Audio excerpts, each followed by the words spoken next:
Hello everyone. So welcome to the 96Boards CE software compliance talk. I'm Manivannan Sadhasivam. I work as an applications engineer for 96Boards team of Linaro. So I take care of the software ecosystem of 96Boards by working with the vendors and open source community to make sure that all of our boards are getting good software support. So in this talk, I'm going to present the new 96Boards CE software compliance process which we put together and submitted to steering committee for review. So this talk is going to be an in-depth walkthrough of this software compliance process and why it's actually needed and how we are implementing it and what is actually required from the vendors to get their boards 96Boards software compliance. So before getting into the slides, I would like to give a quick overview of what is 96Boards and what we are actually doing and how the actual compliance verification happens now within 96Boards. So 96Boards is like a specification for the development boards. So we provide specifications for different categories of boards like consumer, IoT, and enterprise. So the board vendors, they take our specification and create development boards in order to create standard footprints for the developer community as well as the product developers.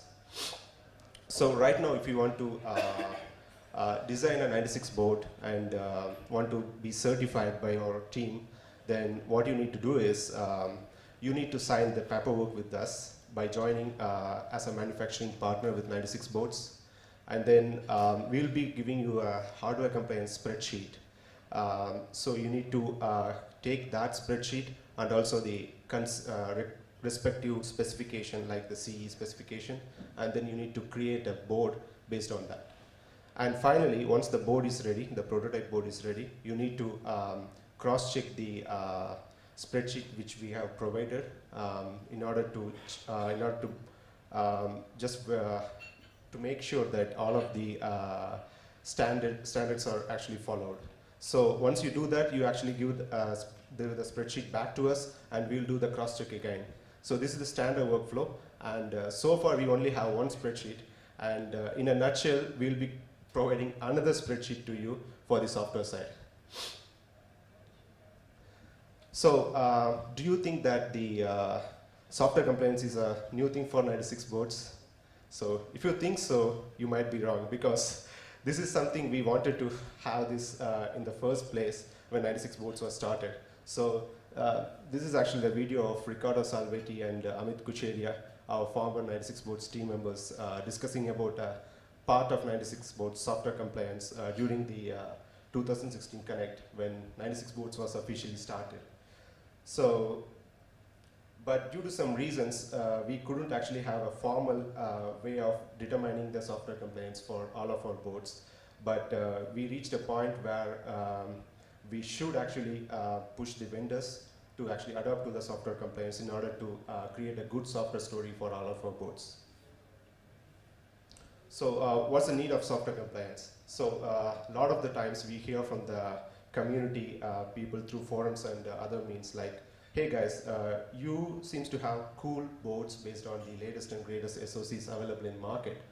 So we got tempted and then we went to buy that board, and we often find that the board is running the age-old kernel like 3.10 or 4.x. So this is actually one of the use case, one of the problem which we got reported from the community. So this software compliance is aimed to address those kind of issues by being a good developer-friendly platform and also providing good upstream support for the Linux kernel as well as the respective bootloader, and in order to reduce the software fragmentation. So software fragmentation in the sense each of our boards will be implementing the software stack in their own style, and we want to reduce that, and in order to provide a unification of software story among all of our boards to provide a seamless user experience.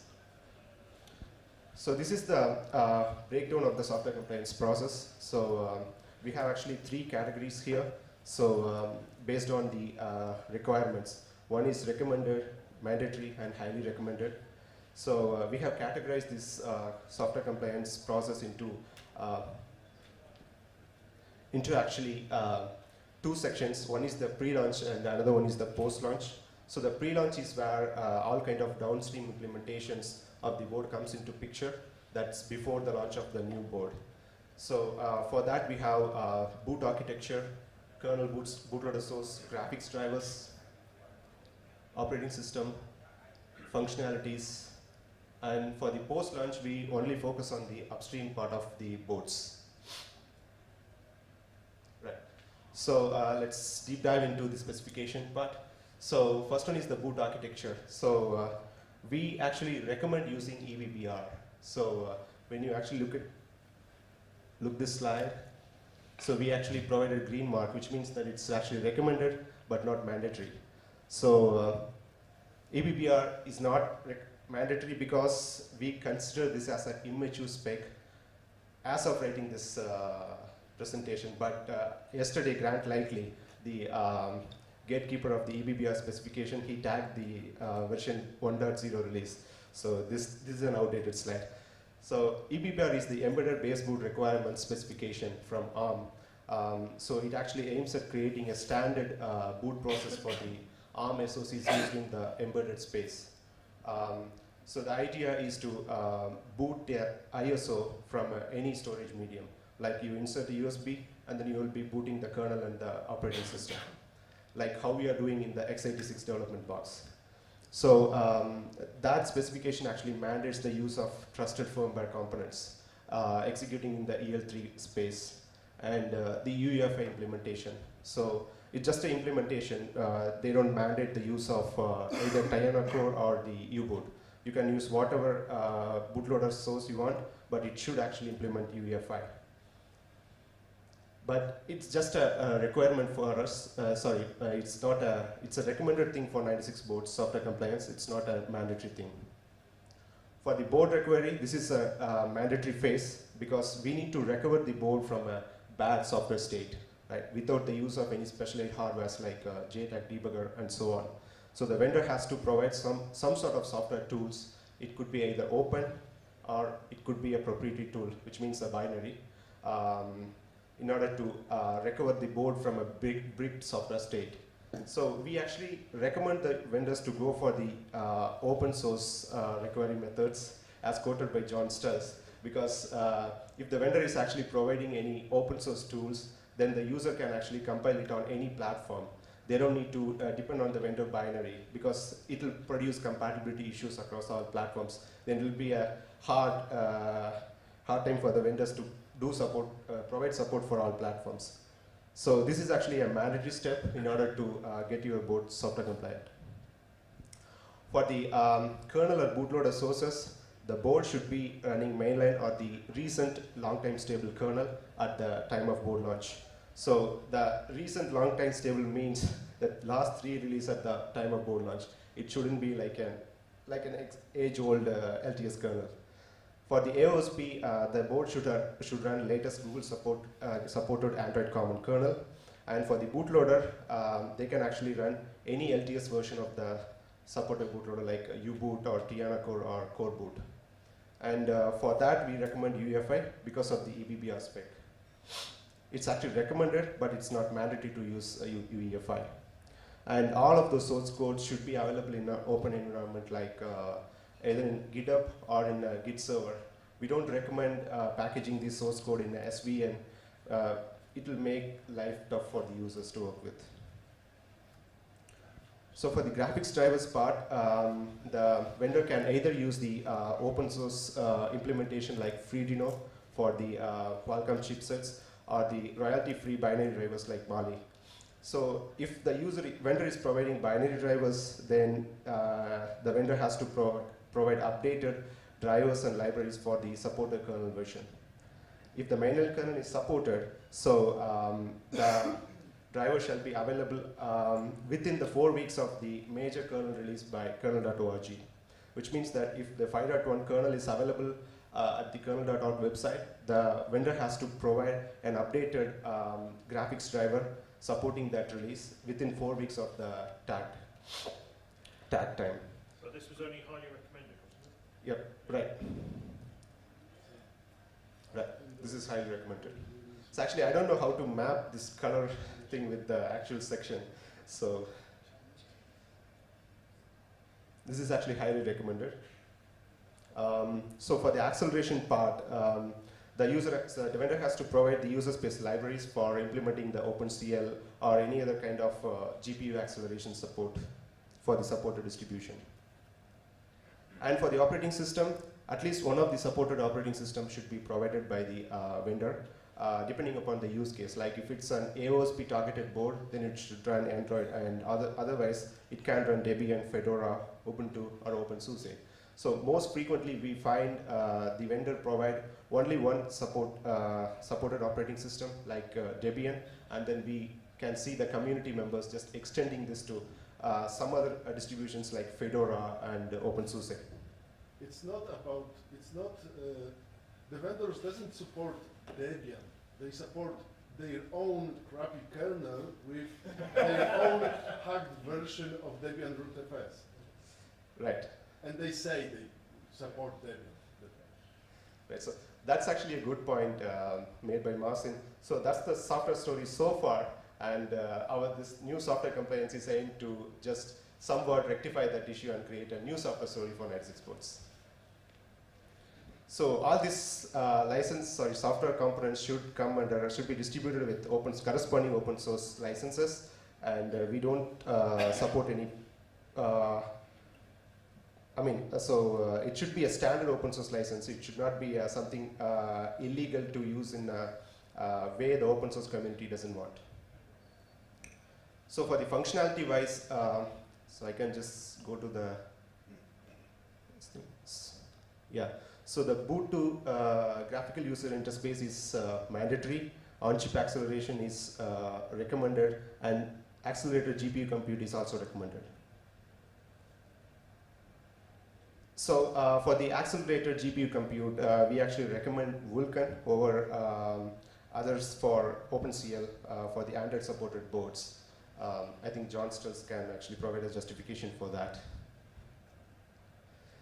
So for the functionality wise, we insist the vendors to provide MRAA library support, because that's the standard user space library we are actually using on all of our CE96 boards for giving the peripheral access to the user space. So we require this for all of our distributions except for Android. And the audio video playback is also mandatory. So the user should be able to do the audio and video playback through any means of the supported modes with the downstream implementation. And also the board should be able to give the network access to the user as well. And the hardware acceleration and acceleration for video encoding and decoding, it's actually recommended, but we don't actually mandate the vendor to provide so. How does MRAA work? Because the one in Debian won't have been enabled on that hardware. So if you take Debian, and even if you've got stream support for your boards, you'll be running the old version of MRAA on your Debian distro. No, so the idea is to either the user should be able to use the packaged MRAA version, or he should be able to compile the MRAA from source. So you don't have to include any image, you just have to. Right, so the user should be able to use the upstream MRAA library on the supported distribution. So for that, the vendor has to upstream the board support into the MRAA library. So which is not actually a tough task to do, because we already have a good actually software support on the MRAA library. So we made it very easy for the newcomers actually add the new 96 board support. So. Oh, sorry. It should also be added that Mani is one of the co-maintainers of libmRAA. So. Yeah. So so adding a board support is like hardly adding three lines in 3 different files in MRAA. That's it. And the board actually. And the board. Has this then actually led to some vendors, at least today, shipping their own version of MRAA on boards? Yeah, so actually Alter 96 is one of the board which was shipped with the own MRAA version. But we actually changed that, and then we pushed the upstream support to the MRAA library. And it's not recommended actually. It's actually recommended to upstream your board support into MRAA library so that the users can compile the source code.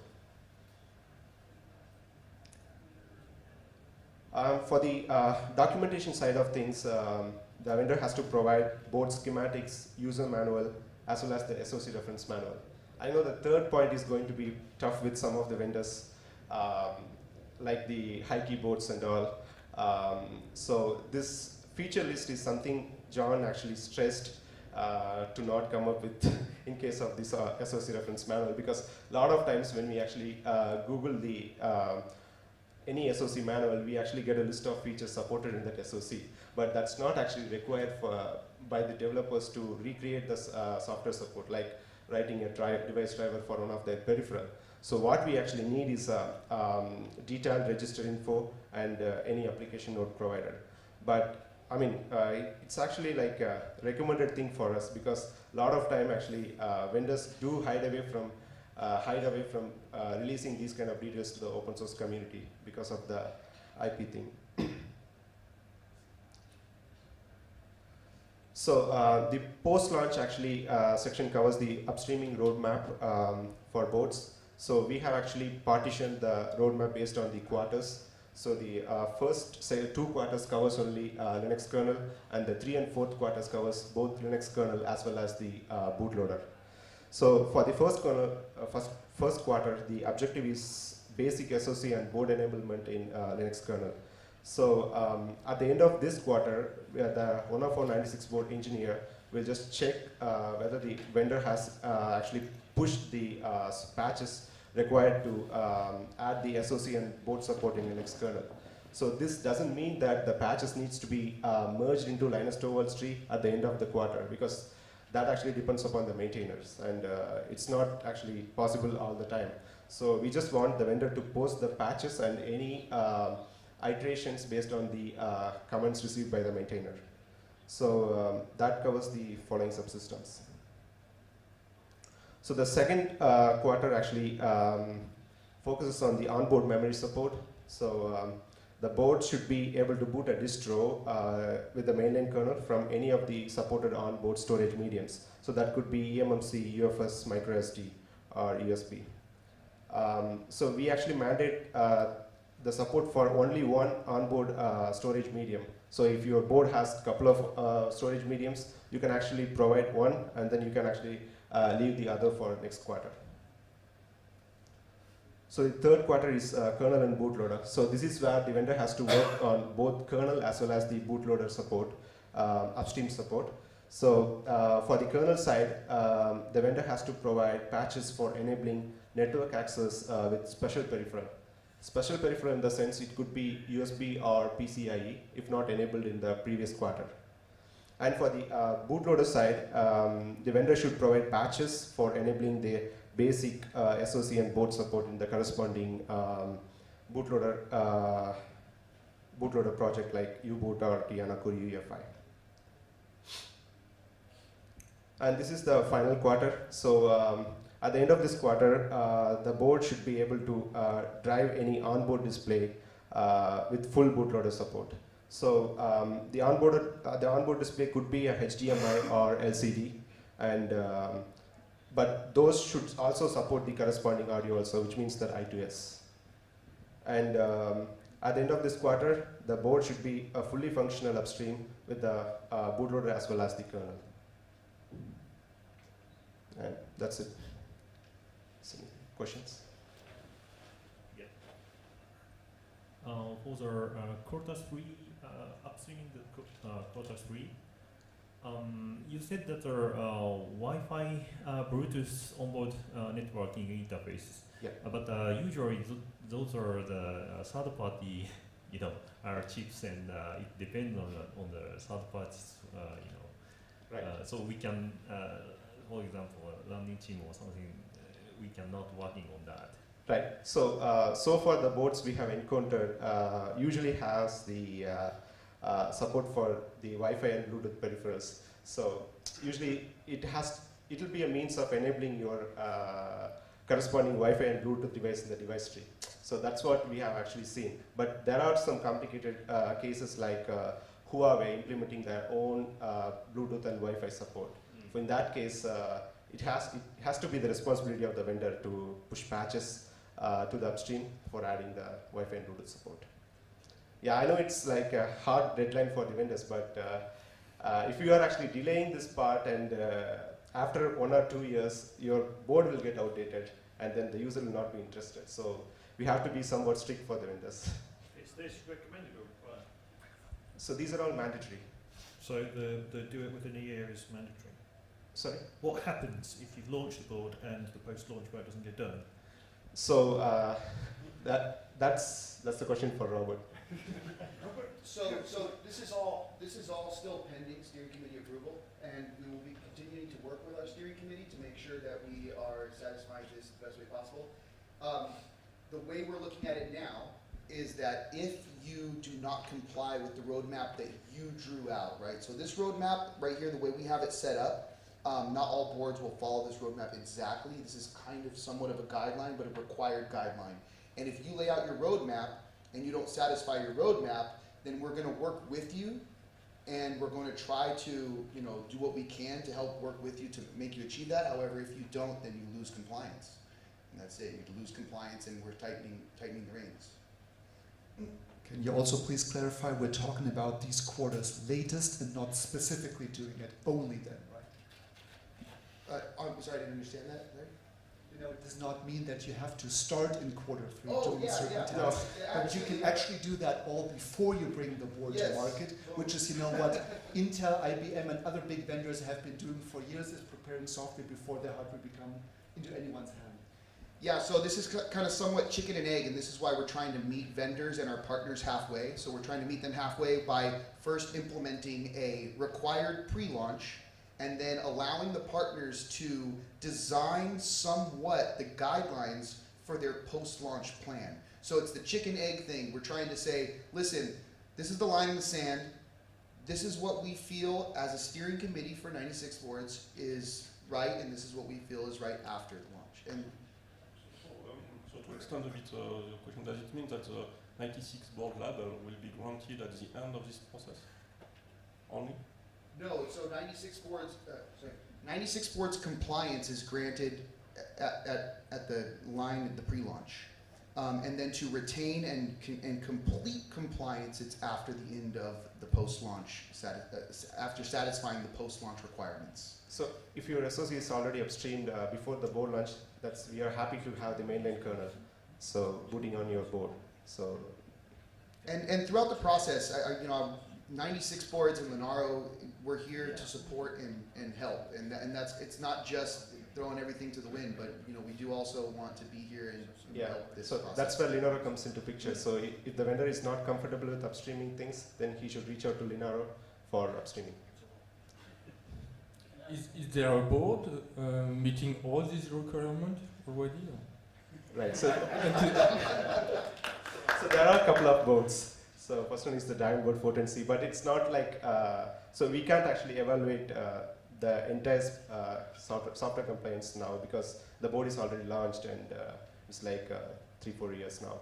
But most of our boards, I mean, multiple boards are actually passing this software compliance thing, and we actually have a list of boards which have actually passed this, and we can see multiple boards in that, like Hikey, original Hikey, Dragon Board 410C, and all.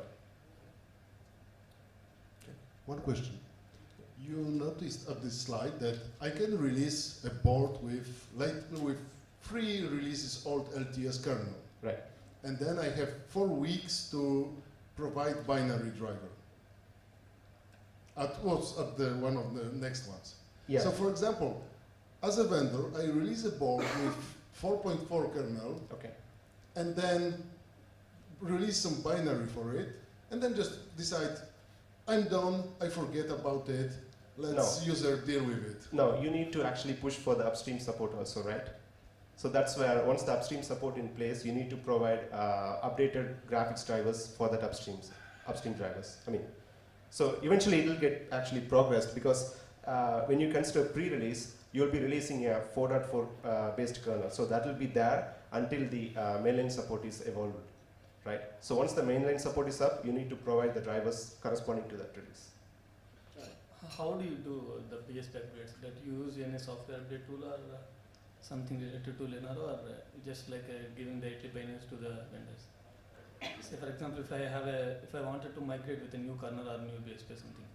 I mean, so that has to come from the vendor. So 96Boards is not at all involved in any of these kind of process. We only monitor either the vendor is doing that right or not. So it's up to the vendor to provide updated graphics drivers for their supported kernel version. Okay, is it the same case with integration test like a kernel CA? Does all these boards are part of kernel CA or? No, so that's actually out of scope of this presentation. So, yeah. So there was a question about the Wi-Fi chipset. So obviously, since this is about compliance of a particular board, it is then also up to the board OEM to choose a Wi-Fi module to solder onto the board that can actually comply with those criteria. So if it's not possible to get Wi-Fi drivers for a particular chipset that they want to use, they'd have to choose another one. Yeah, that's actually a good point, and that applies to SoC as well. So if the board vendor wants to if the board vendor is too lazy, he can actually choose an SoC which is so popular with the upstream support, like the Rockchip RK3399. So Rockchip actually provided full upstream support for that SoC, and the board vendor, like the Rock960 board. So in that case, the board vendor's work is very it's very limited because he chose that SoC. The SoC is already upstreamed. He designed a board, and then he just added a couple of DTS for the board enablement, and that's it. Yeah.